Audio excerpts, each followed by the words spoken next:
It's certainly good to be with you today. As Daryl was saying, this is something that some work that I have been doing with Noonday Association, and so I have certainly enjoyed the privilege of doing work and learning with Daryl and his crew there. So today, what we're going to do is we are going to talk about how our society has changed during your ministry, exploring the changing ways that people now access information and resources and how it affects the way your churches disseminate the gospel. But before I share the framework that I want to share with you today, what I want to do is I want to give you a little history of how this thing came about. There's a book that was written back in about 1978. It was Understanding Church Growth and Decline, and it was a book that was very instrumental in forming this framework of how our society has changed. And in the writing of this book, it was 25 years worth of research. And what they did is they examined 4 different areas. The first area was, how do national institutional factors, what is happening in the denominations nationally, how does that affect the local church and the growth of or decline of the local church? And then they looked at national contextual factors. What is happening nationally as far as national economic trends or national demographic trends, population, whatnot. And then the third factor was local institutional factors. What is happening within the local church and how does that affect, the growth and decline of that church? And then the fourth thing they looked at was local contextual factors. What is happening around the local church in where that local church is situated? And so we're going to talk a little bit about those. And I think that you'll see as you look at the framework how these things have applied, and really how this research was done, started 70 years ago, how it has proven out to be so true even today. And so it was with this that got me started on a track of studying congregations, of which I've spent my life doing. There's some contributors to the framework that I'm going to show you today. One of those is Edie Winter. She's president and CEO of the Future Hunters, which is one of the world's leading futurist consulting firms. When I was denominational statistician at Lifeway Christian Resources, we were able to hire that firm to come in and share with us trends that were taking place and how it might affect the local church. And she was very instrumental in the framework that I'm going to show you today. And then 2 other people, Don Schultz, who was professor at Northwestern University. Don is now deceased, but he was world renowned. All over the world he went and lectured in the areas of communication management and branding. In fact, he would be the one that consulted Nike with the swoosh, those types of things, Pepsi, Coca-Cola, whatnot. And then his wife, Heidi Schultz, had the opportunity of working with both of those individuals. In fact, it was Don Schultz and Heidi that helped us, and I was responsible for the project of, should the Sunday School Board of the Southern Baptist Convention rename to Lifeway, and it was their brilliant work that helped us make that decision. And Heidi Schultz is executive vice president of Agora. She has extensive experience in media management, direct marketing, market research, and strategic planning. And then there's another couple. This is Don Peppers and Martha Rogers, and they are the founders of what's considered today as customer relationship management.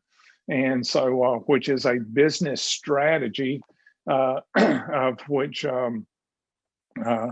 I've been very, very fortunate to work directly with both of those individuals in that area. And so those are the types of people that have led to some of the forming of this framework that I'm going to share with you today. So let's get at it. How our society has changed. I want you to go back to pre-World War II when we talk about the historical marketplace. There was a shortage of supply, very high demand. Everything was locally craft-based. And as others in the sessions today, it was a very analog world. And what happened is because of the shortage of supply, high demand, locally craft-based, somebody could go in their barn, create something, put it on a shelf somewhere, and somebody would come along and buy it. And so the issue was they didn't have a good way of sharing information. And so if the person, whoever bought that, if they wanted to know anything about it, they had to go back to the factory to get the information. They had to go back to whoever created it to get the information. The reason this is so important to us is because of if the customer is a church, and if the church wanted information, they would go back to the denomination for information. If you remember the Understanding Church Growth and Decline book, it was talking about the denominational factors, or it was really coming out of this society, out of this marketplace, that they began examining what was taking place. If it was the person in the pew and they wanted to know something, they would have to go back to the factory. They would go back to their denomination. When you think about it, if somebody said, I went to, if they were asked, where do you go to church? And if they said, I'll go to Calvary Church, the first question that was asked in this marketplace is, which denomination is it? Because they wanted to know where you were getting your information. And so that's what happened during that marketplace. But then, especially during the latter half of the 20th century, the information began shifting to the channel. A channel is just any go-between between two parties. And so now, if the customer, in this case, if it's the person in the pew, then it was their church that was their channel. It was their church that would have access to the information. And so if the customer's the church, then it was much closely aligned to their association or their state convention. And then what began happening is the channels began seeing that there was more than one factory and that they had choices. And so it became very, very prominent. In fact, this is where the church growth movement really took off, because of what it was about. It was about, if this is the person in the pew, it was about them coming to the church to get information. In fact, that's where we got the term minister of education. That's when it really came into vogue as we began going into this 20th century marketplace. And it was all about developing programs to dispense information. And so here, the minister of education, you notice it was all about managing your channel. And so we had Sunday school or Bible study information programs, discipleship, mission education, music education. And it was all about, and people were graded on how many times they came to the channel to get information. And so even processes where we would evangelize, we would have to evangelize people to get them into our channel to where we could disciple them. And so it was all just think about, you would evangelize and then disciple. And then people were graded on how many times they came to the channel to get information. They weren't graded on what they did with it. They were graded on how many times they consumed it. And so you would have Sunday morning Christians, you would have Sunday school and worship Sunday morning Christians, and then you would have Sunday morning, Sunday night Christians, Sunday morning, Sunday night, Wednesday night Christians. And you understand it was how many times they came to the channel to get information, and everything was consumed around the channel. But in today's marketplace, there's been another shift. And the shift is now the customer has the information. And when we talk about the customer having the information, if this is the person in the pew, they already have the information. If it's the church, they already have the information. If the churches that you serve, they probably already have access to the information and all the information that you have access to. And in fact, a lot of times they have access to more information or better information than you do because they're the practitioners that are actually doing it. And so now, what kind of value do we add to them? You notice as an association in the 20th century marketplace, it was about getting information to our churches. And so it was all about how do we dispense information to our churches, just like our churches dispensed information to the person, to their members. But now what has happened is now the customer has all the information. With things like smartphones and everything, it's just proliferated that. And so people are no longer looking for information. On the contrary, they are drowning in information. In fact, as you've been seeing, if you with just the recent election, it was all talking about all the information and misinformation that has taken place, and that people are drowning in noise. And so really what they're after is how can someone help them make sense of their situation? If it's the person in the pew, it's help me make sense of my world. As some of the earlier speakers were talking about, I think it was Matt from Glue was talking about all the different areas, not just the spiritual areas, but all the aspects of life. How do you take all the aspects of life and help me make sense out of all my aspects of life? And then what's happening is people are getting information from all sorts of different places. And so now, how do I make sense of this information that I'm getting from my workplace, that I'm getting from my family, that I'm getting from my friends, that I'm getting from social media, that I'm getting from all of these different areas? How do I make sense of this information? And so therefore, people are not coming to church to get information anymore. In fact, your churches aren't coming to you as an association to get information anymore, because on the contrary, they're drowning in information. And so now it is all about, as an association, how do we help our churches make sense of their world? Or if it's or for churches, how do we help the person who we're attracting? How do we help them make sense of their world? And so you notice the emphasis is no longer about managing the channel, it's about managing, quote, your customer.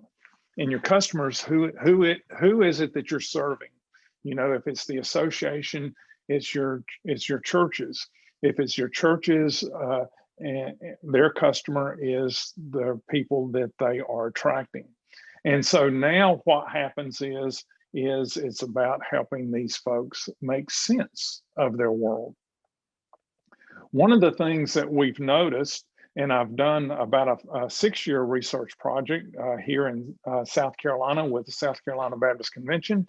I've also am working specifically with Noonday Association right now.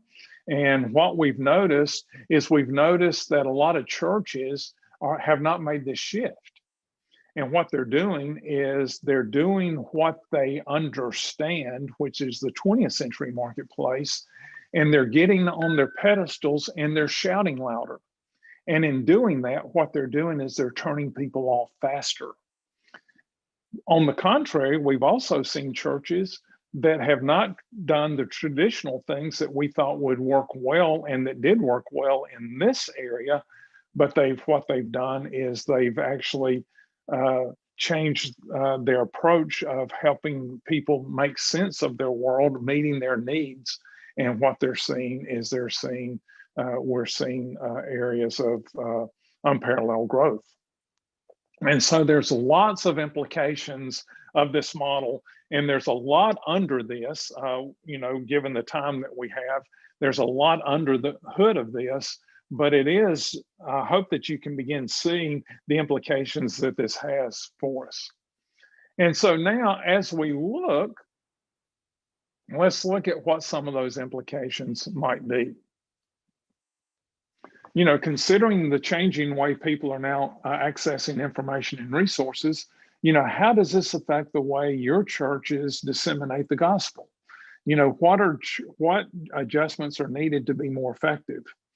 And, I hope that this is something that I hope that this is just a model that you can use to maybe help your churches get a better grasp of how they can be more effective in their ministry.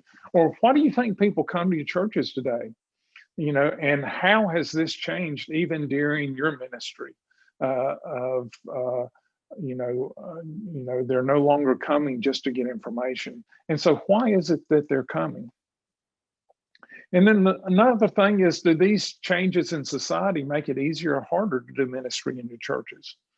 And I think that it is harder, but there's also opportunities. And so now it's, how do you take advantage of these opportunities, and how do we bring about the greatest good? And then, how are sermons and small group participation impacted by these changes? If you're not bringing application in sermons, or small group participation used to be about a speaker getting in front of a small group and lecturing, but now people don't want that. In fact, curriculums have had to change significantly because it's all about discussion, and it's about, hey, I want to participate and I want to engage to help, to make sense of my life. And so there's lots of implications around that. And so now, there's a book called Good Strategy, Bad Strategy. And the definition of strategy is, good strategy works by focusing energy and resources on one or very few pivotal objectives whose accomplishments will lead to a cascade of favorable results. And one of the things the reason that I bring that up is, what are you measuring? And if you're measuring your channel, then what's happening is you might be measuring the wrong thing. Now, what you have to do, in fact, that's where we'll go back to Understanding Church Growth and Decline book. What they discovered after 25 years of research, that it was the local contextual factors that they saw were probably the most significant impact that was going to have on where a church is going to grow or decline. And we've always taught in our seminaries and whatnot, and because we came out of the 20th century marketplace, that it was what's happening in the local church. But it's actually was the research that was done in 1950 to 1975 indicated that it was what was happening in their context. And so, to finish up, what that leads us to is, what we've looked at is, it is a spiritual discernment process, but now it's based on individuals' needs. Who is it that you're trying to reach? And now even the processes have changed, because now what you're doing is you're now having to disciple to evangelize. You remember, in the 20th century marketplace, we evangelized to disciple. But now what you have to do is you have to disciple to engage people, to show them that we do have the answer, that we do have the thing that can help them make sense of their lives. And so it's based on their needs. And now you build your strategy now on individuals that you're trying to reach, and on their needs. And now, how do we apply the gospel effectively to help them make sense of their lives? Because we do have the answer. Everything else is noise. We absolutely have the answer with the gospel. And so once you do that, now that you develop that strategy, it's about, what are the one or two pivotal things? You understand you're basing it on something completely different. And so now, once you've developed that strategy, then it's about, how do you configure your people, your technologies, your processes, and your infrastructure to bring about your strategy. And a lot of times we want to deal with just, how do we apply technology, or, we start at the wrong place. Now what you have to do is you have to start with strategy. And then once you have strategy, it will affect all these other things. And so now what it is about, help your churches find their mosaic, or their unique purpose. And if you see on this map, this is actually one of our churches in West Cobb Association. And you notice I'm not looking at what's inside the church, but I'm looking at what's around that church. How do we help that church help these people and these different people make sense of their world? And so I wanted to give you just I know that we don't have a lot of time, And so I wanted to give you just one aspect of how you may be able to help your church think a little bit differently and how to help them organize.